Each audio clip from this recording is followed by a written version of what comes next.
श्री कृष्ण गोविंद हरे मुरारी हे नाथ नारायण वासुदेव हे नाथ नारायण वासुदेव हे नाथ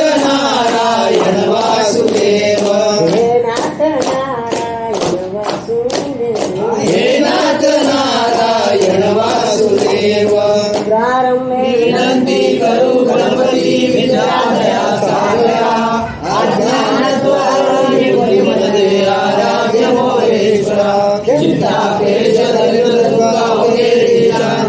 पाठवी हे रंबा गणनायका विरंभा भक्ता बहुदोषी जय जय रघुवीर ओम श्री गणेशाय नमः श्री सरस्वती नमः श्री गुरुवे नमः श्री गणेशाय नमः महाराजाय नमः श्री कुलदेवताय नमः श्री रामचंद्राय नमः कुंडली गोवर्धे हर विठ्ठल पार्वती पदे हर महादेव सीताराम सुमन जय जय जय रघुवीर समर्थ गोपाल कृष्ण महाराज जगदम्बरी की जय गुरुदेव दत्त श्री रामचंद्र महाराज की जय सब संतन की जय मंगल मूर्ति मोरया भंडार भगवान की जय राम राम राम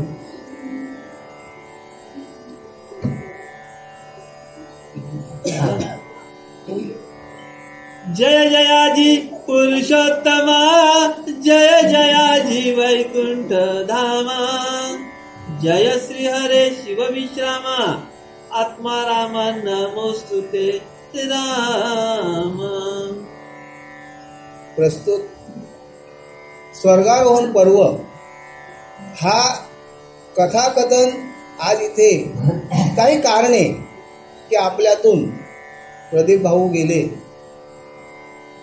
सर्व परिवाराला दुःखाच्या थरळात आपल्याला सोडून गेले, त्यांच्या पाठीमागे त्यांच्या परिवाराच्या दुःखामध्ये आपण सुद्धा सहभागी आहोत आणि त्या निमित्ताने ही कारण आहे, काहीतरी कारण असल्यानंतर की कुठली आपण कार्यक्रम जे करतो कार्य करतो ते कारणाशिवाय कार्य घडत नाही। आणि आज हे आपण स्वर्गारोहण पर्व श्री संत नामदेव महाराजांचं आज तुमच्या या श्रोत्यांच्या चरणावर वंदन घेऊन श्री माऊली गुरुवर्य लक्ष्मण बाबा बोलवे माय माऊली माय पिताजी यांच्या चरणावर लोटांगण तुमच्या श्रोत्यांच्या चरणावर लोटांगण घेऊन आज ग्रंथारंभाला आपण सुरुवात करतोय।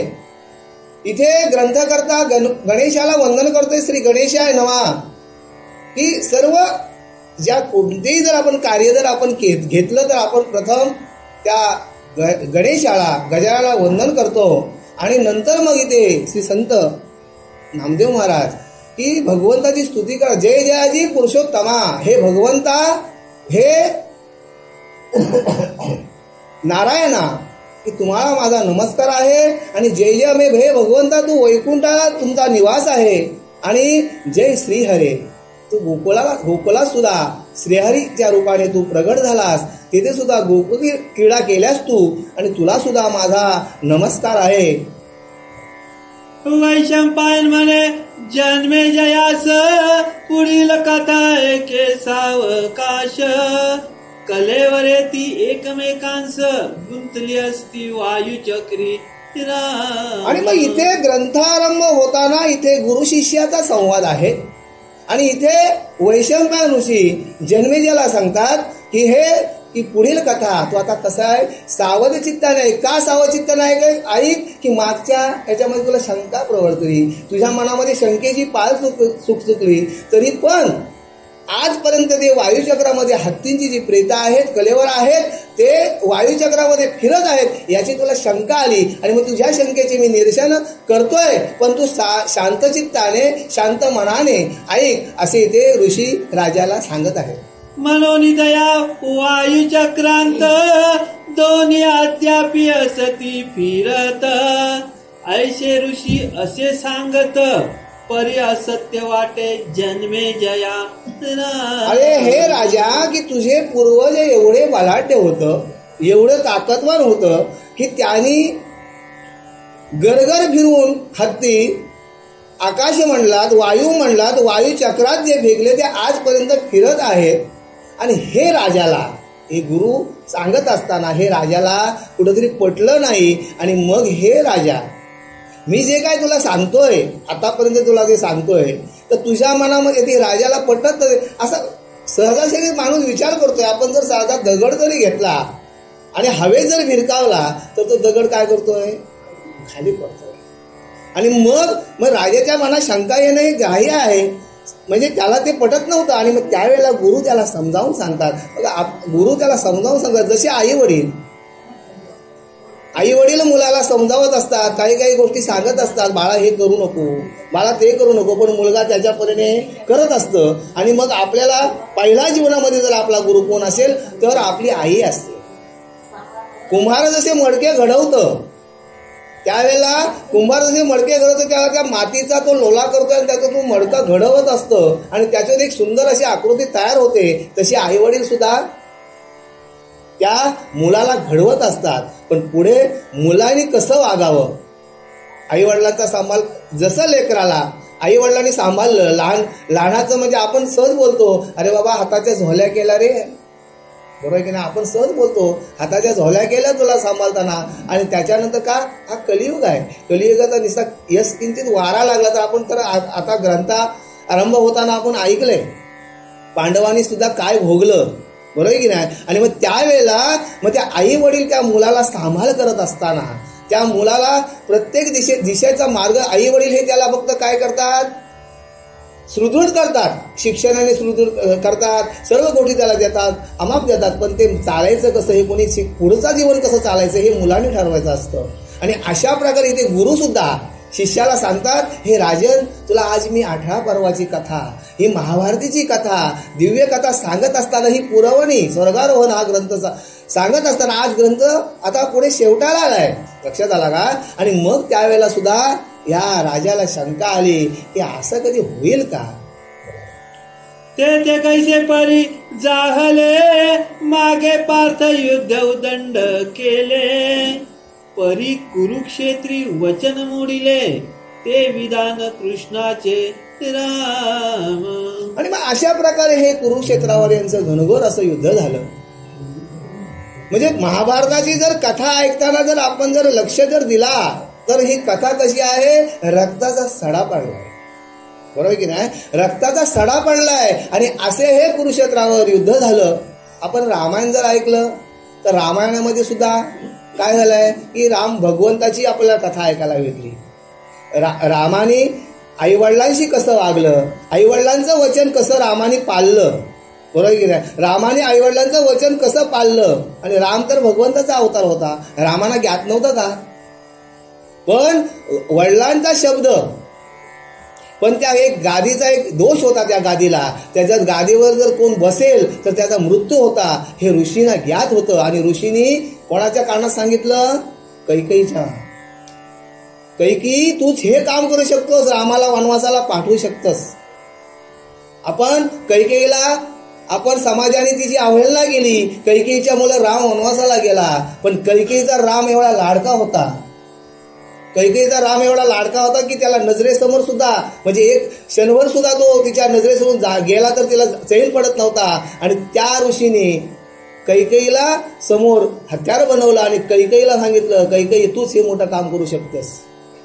आपण आजपर्यंत रामायण कथा ऐकल्या, रामायण ऐकलं, पण आजपर्यंत कैकेयीने जे कार्य केलं कशासाठी केलं की जर राम माझा जर गादीवर बसला तर राम मला पुढे उद्या दिसणार नाही. म्हणून कैकेयीने ज्या वेळेला देवांचं युद्ध झालं त्यावेळेला दशरथ राजाने देवांना सहाय्य केलं होतं. त्यावेळेला रथाचा चाक तुटला होता आणि रथाचा चाक त्या कैकेयीने त्या रथाला आधार दिला. आणि त्यावेळेला दशरथाने सांगितलं होतं, कैकेयी माग तुला. तेव्हा कैकेयी काय बोलते, मला नाथ आता ही वेळ मागण्याची नाही, आता ही वेळ युद्धाची आहे, जर वेळ येईल त्यावेळेला मी मागन. आणि मग त्या गुरुनी सांगितलं. आणि मग कैकेयीने दशरथाकडे काय मागितलं, पहिल्या वराने आनंद मजला, भरताची राज्य द्या, आणि दुसऱ्या वराने काय द्या की 12 वर्ष 14 वर्ष रामाला वनवास द्या. मग रामाला वनवास कशा दिला. आजपर्यंत आपण कैकेयीला रेखाटली, कशी रेखाटली की ती कजात आई होती. ती मुलाच्या गादीसाठी तिने रामाला वनवासाला पाठवला. पण नव्हे कधीतरी रामायण हातात आला तर वाचून बघा की रामायण काय सांगते की पितृवचन, मातृवचन. आणि मग रामाने सुद्धा आईला सांगितलं, आई हे कार्य तूच करू शकतस. तू जर हट्ट केलास तर बाबा मला, वडील मला, ताता मला वनवासाला पाठवतील. आणि मग हे कैकेयीने हट्ट दिला आणि त्यावेळेला राम वनवासाला गेला. पण आता सुद्धा मी एवढं सांगतोय की राम का घडला? रामाने घर सोडलं. बरोबर की नाही? रामाने घर सोडलं. आपण जर साधा गुजरातला जर जॉब आला तर आई काय बोलते, बाळा जाऊ नको की तू कसा जेवशील. बरोबर आहे ना? जर गुजरातला जर कंपनीमध्ये जर जॉब आला मुलाला तर ती आई बोलते, बाळा तुला तर भाकरी कोण देईल. अरे पण तरुणाला एकच माझं सांगणं आहे की तुम्ही घर सोडा. राम जसा पुरुषोत्तम झाला तसा तुम्ही सुद्धा काहीतरी महान व्हाल. तुम्हाला बाहेरची दुनिया पाहायला भेटेल. इथेच तुम्ही घरात जिथपर्यंत घर सोडत नाही तिथपर्यंत तुमची प्रगती होत नाही. जसं रामाने घर सोडलं तसा रामाचा कोण झाला? पुरुषोत्तम श्रीराम झाला. बरोबर की नाही? आज त्यांची मंदिरं आपल्याकडं गावागावात बोला रामाची मंदिरं भेटतील. आणि मग तुम्ही जर घर सोडलात तर तुमची सुद्धा प्रगती चांगली होईल. तर लांबचं काम आहे म्हणून तुम्ही हे करू नका की मी गुजरातला कसा जाव, मी आंध्र प्रदेशला कसा जाव. अरे पण तिथे गेल्यानंतर प्रगती होईल. जर रामाने जर जाऊन जर रामाची जर प्रगती झाली असेल तर आपली का होणार नाही? बरोबर. रामाला जर महापुरुषाचा आपण मानत असतो तर आपण एक गावात प्रतिष्ठित माणूस का बनत नाही? आणि अशा प्रकारे इथे काय झालंय की ही राजाची शंका आलेली आहे आणि गुरु निरसन करत आहेत. दैवाची वासनायशी जे झाले सांगावे पार्थाशी. म्हणून मोह उपजविला त्याशी गीता मुखेशी सांगावया राम. बघा भगवंतानी पार्थाला जवळ घ्यावं, पार्थाला कुशीत घ्यावं आणि कुरुक्षेत्रावर पार्थाला गीता सांगावी. स्वमुखे सांगे भगवंत. काय सांगते भगवंत की हे अर्जुना की तू आता समोर रणांगणात आहेस, तू आता घे, आता धनुष्यबाण घे आणि करी क्षय समस्त या कौरवांचा. भगवंतानी सांगावं. बघा काय तिथला प्रसंग काय असेल कुरुक्षेत्रावरचा. भगवंतानी सांगावं पार्थाला, अरे अर्जुना धनुष्यबाण घे. आणि त्यावेळेला अर्जुनाला निशायोग प्राप्त होतोय आणि अर्जुन बोलते, देवा तुम्ही काय सांगताय मला? समोर जे दिसतात हे नाही माझे भावबंद आहेत, माझे मामा आहेत, माझे काका आहेत, माझे गुरु आहेत, मामे गुरु बंधू. याला मी कसं मारू भगवंता? त्यावेळेला भगवंत पुढे जाऊन सांगतात, अरे पार्था की तू काय बोलतोस? अरे तारिता आणि मारिता. अरे तारण पण करणारा मीच आहे, मारणारा पण मीच आहे. तू निमित्त अशी का कारण आता घेई बा धनुष्यबाण करी क्षय समस्त कौरवांचा. बघा किती म्हणजे भगवंतानी सांगावं, युद्धाला अर्जुनाला प्रवृत्त करावं. काय तिथला प्रसंग काय असेल आणि त्या तेवढ्या वेळेतच भगवंतानी गीता दर्शन करावं पार्थाला. म्हणजे कुरुक्षेत्रावर एवढा युद्धाचा प्रसंग होत असताना भगवंतानी गीता दिली. मग आपला धर्मग्रंथ कोणता सांगा ना? कोणतरी माहिती असेल बा आपला धर्मग्रंथ कोणता? बरोबर आहे ना? मग आपला धर्मग्रंथ गीता. जर आपण जर यवनांच्या मुलाला जर विचारलं तुमचा धर्मग्रंथ कोणता तर ते लगेच पटकन सांगतात कुराण शरीफ. आपल्या मुलाला विचार करायला लागते, आई त्यांचा जर महाभारत असेल, रामायण असेल. मग आपला हा धर्मग्रंथ जो गीता आहे तो प्रत्येकाच्या घरात प्रत्येकाच्या गादीवर असायला हवा की नाही? मला उत्तर द्या तुम्ही. पाहिजे की नाही? म्हणजे आपला धर्मग्रंथ आहे. बरोबर की नाही? आई बाबा गेलं की एवढा मोठा फोटो बनवणार, 12 दिवस मस्त हार घालणार, 15व्या दिवशी आणला तर बरा, 4 महिन्यानंतर त्याच्याकडे लक्षच नाही आणि 2 वर्षांचा घराचा काम निघाला तो फोटो अर्गली. ही आपली आत्ताची शोकांकिता आहे. बरोबर की आपली आताची शोकांकिता. आणि मग भगवंतानी पार्थाला प्रवृत्त युद्धाला करावं आणि बोलते त्यावेळेला बोलते भगवंता तुझी या प्रसादे काय होणे. पार्थ खाली येऊन बोलतोय, हे भगवंता तुझे या प्रसादे काय होणे, आत्ताची घेऊ आणि राज्य. अरे भगवंता तुम्ही निसता आशीर्वाद दिलास तरी आम्हाला सगळं काय मिळेल. आणि मग त्यावेळेला भगवंत बोलतोय अरे मी जर थोडीशी नजर जर वाकडी केली ना, मी दृष्टी करीन वाकडी, मी जर दृष्टी जर थोडीशी जर फिरवली तर या संपूर्ण ब्रह्मांडाचा मी नाश करीन. तर मग त्यावेळेला बोलते, अरे तू निमित्ताशी कारण आता घेई बा धनुष्यबाण, करी समस्त क्षया कौरवांचा. आणि अशा प्रकारे भगवंताने अर्जुनाला युद्धासाठी प्रवृत्त करावं आणि भगवंताने स्वमुखे त्या कुरुक्षेत्रावर पार्थाला गीता सांगावी, 11व्या अध्यायामध्ये विश्वरूप दर्शन दाखवावं. म्हणजे किती ते भाग्य असेल, बरोबर की नाही. जास्त मी बोलत नाही, पण ज्याच्या घरी आईवडील असतील त्यांनी सकाळी उठलं एकदा त्यांचे चरण स्पर्श करावं. ज्या मायमावल्या नवीन आल्या असतील, सासरी आले असतील, त्याही सुद्धा काय करावं, त्या सासू सासऱ्याला आईबाप समजून का असं मी बोलतोय की त्यांनी कमवलेला, त्याही जर समजा गोव्याला गेला असल्या फिरायला, त्याही जर 10 पान जमीन जर विकली असती तर आज तुम्ही कंपनीला विकली असते का जमीन? आज 15-20 लाख तुमच्याकडे आलं असतं का? मग त्याही जर हाऊस मोज जर केली असती, त्या आई वडिलांनी जर हाऊस मोज जर केली असती तर आज आपल्याकडे ही जमीन, आज आपण इथे दिसलो नसतो. मग त्याही कमवलेलं आजपर्यंत तुमच्यासाठी ते सांभाळून ठेवलंय. मग त्या सासू सासऱ्याला जर आपण आई किंवा वडील जर समजून त्यांची जर सेवा केली तर तुम्हाला कुठेच म्हणजे नको करू, म्हणजे कुठं तुम्हाला काशीला सुद्धा जायची गरज नाही, बरोबर. ज्यांनी आई वडिलांची सेवा केली त्याला काय. आपण पुढे जाऊन जर मी बोलतो की माय बाप हे दैवत माझे, असता माझ्या घरी, कशाला जाऊन पंढरपुरी. विठ्ठल रखू माई परीही, विठ्ठल रखू माई बीर. म्हणजे विठ्ठल प्रत्यक्ष पुंडलिकाला भेटायला येतोय, प्रत्यक्ष भेटायला येतोय आणि पुंडलिकाला बोलतोय, पुंडलिका मी आलोय रे. तेव्हा नामदेवाने पुंडलिकाने उत्तर द्यावं, भगवंता मी आई वडिलांचं पाय दाबतोय, मी आई वडिलांचं पाय दाबतोय. अरे बाबा माझे पाय दुखायला लागलेत रे. भगवंत बोलतोय, अरे पुंडलिका माझे पाय दुखायला लागलेत रे. मग देवा राहा तिथं उभे आणि बसायला घेतलेली वीट हिडकावून दिली आणि योग्य 28 विटेवर आपण भगवंताची आरती बोलतोय, बरोबर नाही. योग्य 28 विटेवर उभा म्हणजे आपण. आणि मग त्या भगवंताने करेकटेवर हात ठेवून उभा राहिलाय. का करेकटेवर भगवंताने हात उभा राहिलाय की कमरेवर जरी पाणी आला तर कमरेच्यावरती पाणी येणार नाही. म्हणजे पुंडलिकाची भक्ती किती, माय बाप हे दैवत माझे, असता माझ्या घरी, कशाला जाऊ मी पंढरपूर. म्हणजे प्रत्येकाने ज्या जन्मदात्या आई वडिलांची जर आपण सेवा केली, नव्हे तर त्या सुनाई सुद्धा त्या आई बाप समजून जर त्या सासू सासरे सेवा केली. पण आमचं काय झालंय, आमच्या तोंडातलं विष नवऱ्याच्या कानान. काय सांगू तुम्हाला, आमचा तो आपला बारका दिला आहे ना, तो असा करतोय. तर त्या माय मावल्याने एकच माझी विनंती आहे, मी सांगण्याला एवढा काय मोठा नाही, पण मला एकच सांगायचं आहे की आपल्या तोंडातलं भावाविषयी जे विष असतं ते नवऱ्याच्या कानात कोणी सांगू नका. आपल्या आई वडिलांना जसे तुम्ही मानता तशा सासू सासऱ्यांना पण तुम्ही माना.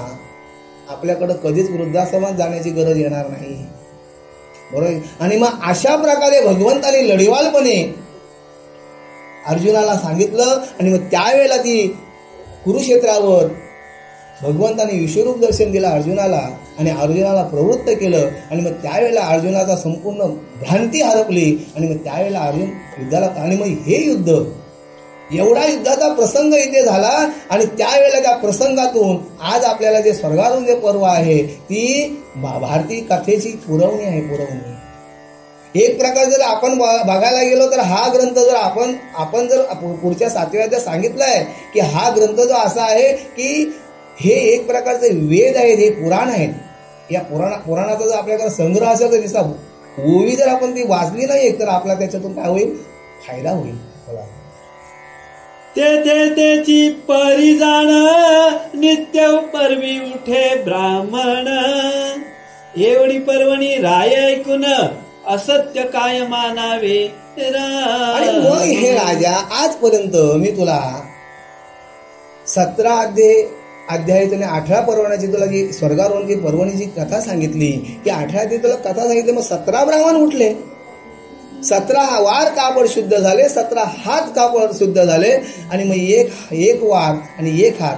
मग आम्ही 2 भाषेमध्ये सांगतोय की मग एक ब्राह्मण का उठला. मग राजा तुझ्या मनात काय तुझ्या मनात चाललंय काय, असं गुरु आता या राजाला प्रश्न करत आहे. ऋषी सांगे स्वर्गारोहण परिविश्वासत नाही रायाचे मन, कथा होता संपूर्ण न उठेची ब्राह्मण 18वा राम.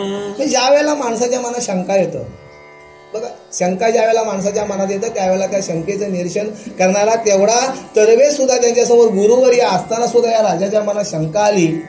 आणि मग गुरुना प्रश्न केला. गुरुना प्रश्न पडला की राजन, पुढे होईल हे राजन, की आजपर्यंत 17 ब्राह्मण उठले, 17 वार कापड शुद्ध झालं, मग तुझ्या मनात काय चाललंय? आजपर्यंत तू कथा चांगल्या प्रमाणे ऐकलीस आणि मग तू आता हा आपला 18वा ब्राह्मण का उठत नाही? मग काय असं काय घडलंय? ऋषी सांगे स्वर्गारोहण परिविश्वासत नाही रायाचे मन, कथा होता संपूर्ण तैसेची कापड शुद्ध न होत, तै राजा होतो र गजबजला तेथ, आणि चित्ती की का मजव्रत किम किम किम का एवढी प्रचित न आली.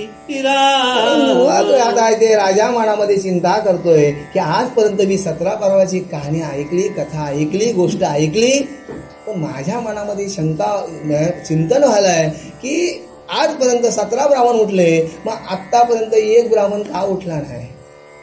काहीतरी त्याला कारण आहे ना. आणि मग पुढे गुरुचा प्रश्न काय? मग राय ऋषीस केली विनवणी, कथा संपूर्ण सांगितली स्वामीनी, परिप्रचित मज लागुनी नयेची ताता येवडी.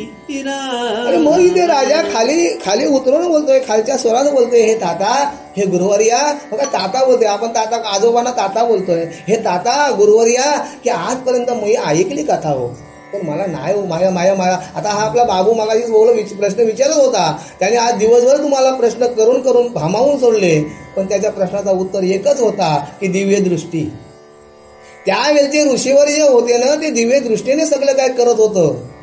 आपण कधीतरी कुठल्या तरी भविष्यवाल्याकडे जातो, पण त्याही जे पंचांग लिहिले सदैव वाढली म्हणून आता ग्रंथ आपण प्रचलित आहे, आपल्या कोणाच्या घरात पण भेटेल, पण सदैव वाढलीचा सखोल त्याने अभ्यास केला, तो भविष्य परफेक्ट सांगत होता.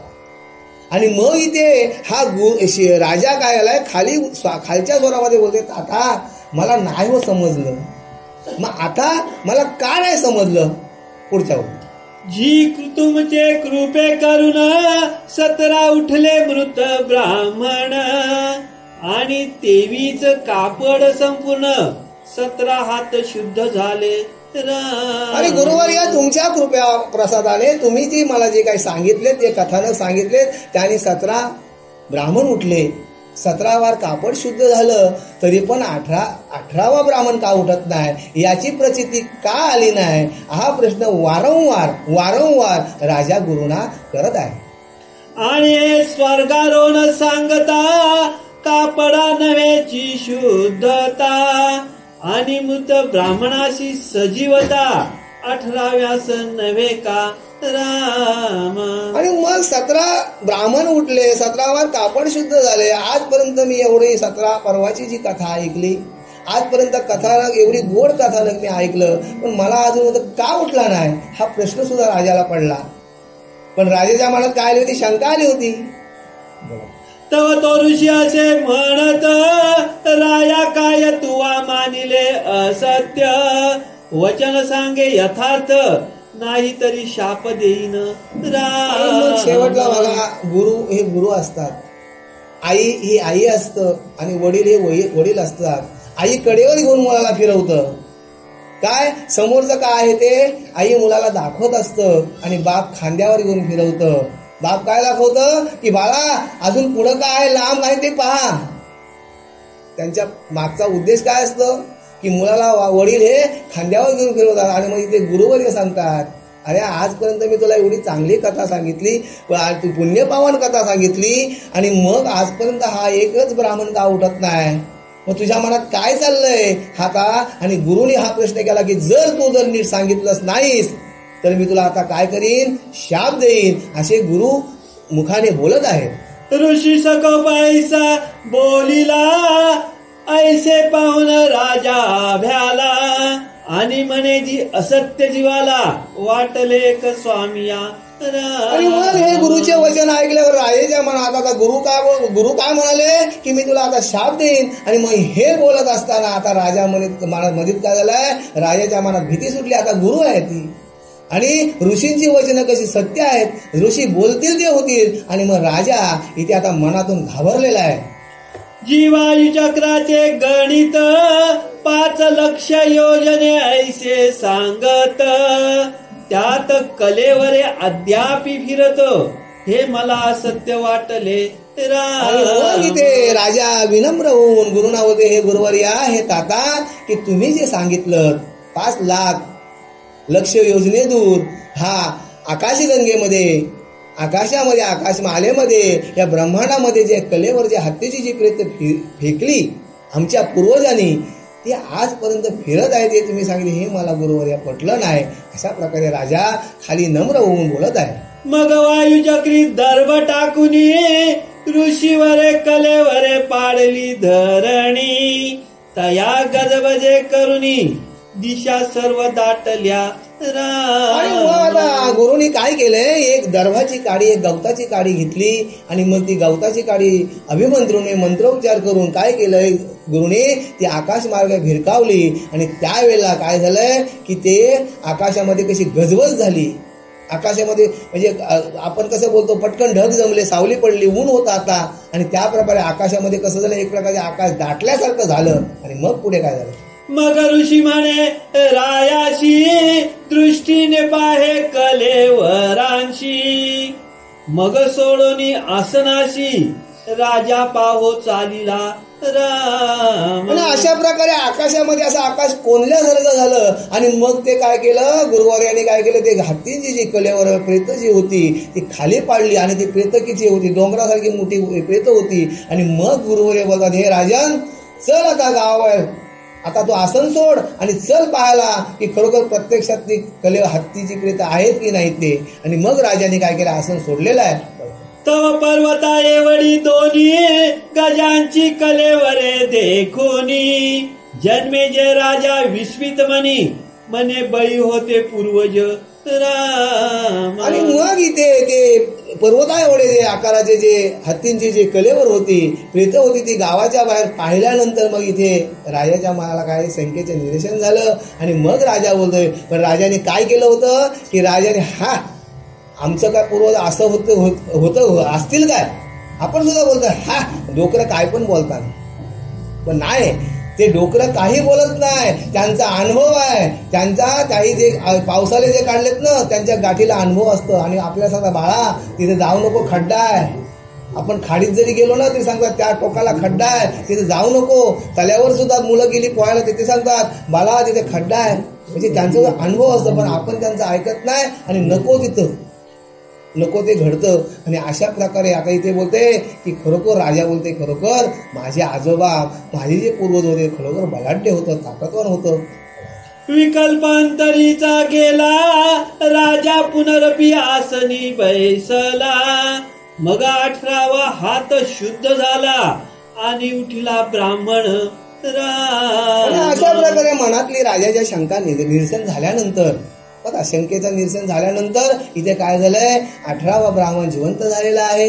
आणि मग 18वा कापड जे काल कापड होते ते शुद्ध सफेद झालेलं आहे. आणि मग पुढे मग राव म्हणे ऋषीशी, माझ्या फेडले संदेहाशी, अवघे शुद्ध केले कापडाशी, 18 ब्राह्मण उठले राम. आणि मग इथे आता गुरुंचे काय करतोय, राजन काय करतोय, गुरुंचे चरण वंदन करतोय. आणि गुरुला म्हणते, गुरुवर्या खरोखर तुम्ही माझ्या मनातली शंका घालवलीत आणि आतापर्यंत तुम्ही माझ्या मनातली शंका घालवलीत आणि आतापर्यंत हे ब्राह्मण उठले. आणि खरोखर गुरुया तुम्ही मला काय केलं, धन्य केलं. जी थोर सामर्थ्य कथेशी, प्रचित आली माझ्या मनाशी, मग पुसोनिया राजयाशी, वैशंपायन निघाले राम. मग इथे राजा बोलतोय, हे गुरुवर्या खरोखर माझ्या मनातला मला या आता आजपर्यंत जे मी कथानक ऐकलं त्या कथानकाचं मला खरोखर मला आज मला ते कथानक पटलं. एवढं पुण्यपावन कथानक मी खरोखर गुरुवर्या मी पावन झालो. आणि मग इथे गुरुवर्य काय बोलतात, हे राजन आजपर्यंत मी तुला आता हे कथानक सांगितलं तरी आता माझी जाण्याची वेळ झालेली आहे, आता मी जातो, असे गुरुवर्य बोलत आहेत. तव दया ऋषीचे पाय जन्मे जय धरिता होय, जी उत्तीर्ण उपकार काय मज केले दोषा वेगळे. आणि मग गुरुवर्यांच्या शब्द जातो, हे शब्द ऐकल्यावर राजाने काय केले, गुरूंचे पाय धरले आणि गुरुना बोलते, विनम्र होऊन गुरुना बोलते, गुरुवर्या की तुम्ही मला उत्तीर्ण पावन केलं, तुम्ही मला माझे भाग्य फळले की तुमच्या मुखातून मला कथा ऐकायला मिळाले. मला माझे जे दोष झाले होते ते दोषांचे माझे हरण तुम्ही केलं. आणि मग गुरुवर्या आणि आता तो पाय धरून गुरुवर्या बोलते, गुरुवर्या आता पुढे काय बोलतोय, मी पूर्वजांची निंदा केली त्या पातके काया लोपली, ते स्वामिनी व्यथा हरिली ब्राह्मणा सत्यापासूनी. आणि मग हे गुरुवर्या मी माझ्या पूर्वजांची मी काय केली, निंदा केली. त्यावेळेला माझ्या चर्मरोग मला एक व्याधीने मला जडलं आणि त्या रोगातून सुद्धा तुम्ही मला मुक्त केलं गुरुवर्या. खरोखर म्हणजे तुमच्या मुखातून जो शब्द निघाला त्याने मला काय केलं, पावन केलं गुरुवर्या. परिविनंती माझी दाता ती परी साजी आता, धर्म स्वर्ग धारे चालता मन दुःखित तयाचे. तरी मग आता पुढे जाऊन काय बोलतोय राजा की हे गुरुवर्या आता मला तुम्ही तर पावन केलं, पण बघा गुरुनी सांगावं आणि शिष्याने ऐकावं आणि शिष्य पण तसा ग्रहण करणारा हवाय. आणि बोलते गुरुवर्या की मग धर्म हा स्वर्गारोहणचा प्रवास करत असताना त्या हिमाचलाच्या पठारावर चालत असताना तो हिमालयाचा रस्ता कसा आहे, धारदार रस्ता आहे, बर्फाचे जे रस्ता आहे. आणि मग त्या रस्त्यावर चालत असताना त्यांची परिस्थिती काय, ते कसे गेले असतील हे गुरुवर्या मला कृपा करून सांगावं, असं आता इथे राजा गुरुना विनंती करत आहे. कथा सांगतली तेथून परी माझे नवते तेथे मन, लटिकाची भ्रम करून असत्य चक्री पडलो होतो राम. आणि हे गुरुवर्या आजपर्यंत तुम्ही कथा त्यापर्यंत मला सांगितली, पण माझं काय झालं होतं, मन कसं शंकेने माझं मन भरलं होतं. त्यामुळं मला त्या कथेकडे माझं लक्ष नव्हतं आणि कथेकडे लक्ष नसल्यामुळं गुरुवर्या मी ती कथा माझ्या कानात ती पडली नाही, मी ऐकली नाही. तरी कृपया गुरुवर्या विनंती करते, कृपया गुरुवर्या तुम्ही मला ही कथा पुन्हा सांगावी, असा राजा गुरुना विनंती करत आहे. जेवी राहू चंद्रकळाग्रासी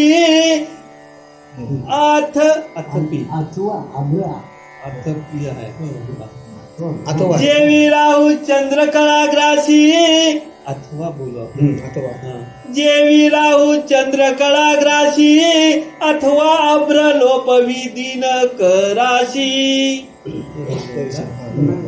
तैसे असते माझी मनाशी कवळीले होते पैरा.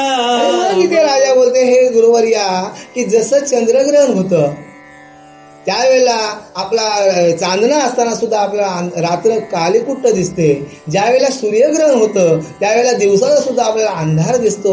तसं माझ्या मनाला काय झालं होतं की एक प्रकारे राहू आणि मला गांजलं होतं, माझ्या मनाला ग्रहण लागलं होतं, शंकेचं ग्रहण लागलं होतं. आणि त्या शंकेच्या ग्रहणाचं तुम्ही काय केले, दैदिप्यमानाचा प्रकाश माझ्या याच्यावर दृष्टीवर टाकलात, माझ्या कानावर टाकलात आणि त्या प्रकाशात मी काय झाले, पावन झालो गुरुवर्या. तरी पण मला आता कृपा करून काय माझ्या मनाला शंकेची काजली आली होती, तरी गुरुवर्या कृपा करून मला ती कथा सांगावी, असा राजा गुरुना विनंती करत आहे. पार्वती पते हर हर महादेव. कांत स्मरण जय जय राम, जय रघुवीर समर्थ कृष्ण महाराज. देव दत्त श्री रामचंद्र महाराज की जय. मंगल मूर्ती पंडितनाथ भगवान की जय. तरी मंडळी आम्ही आज इथे पहिलाच आलो, बेनेगडमध्ये पहिलाच आलो मी. आणि आज दादा जावं आणि इथे आज त्यांच्या पुण्यात्माला, त्यांच्या आत्म्याला शांती लाभावी त्यासाठी आपण हा स्वर्गारोहण पर्व ग्रंथ चालू ठेवला आहे. तरी माझं असं मत आहे, प्रत्येकाने जय जय रामकृष्ण हरी 5 वेळा बोलून त्यांना आपण श्रद्धांजली द्यावी अशी माझी विनंती आहे. बोला. जय जय रामकृष्ण हरी, जय जय रामकृष्ण हरी, जय जय रामकृष्ण हरी, जय जय रामकृष्ण हरी, जय जय रामकृष्ण हरी. राम राम राम. आणख्या तर ओव्या आहेत. पहिल्या 25, 50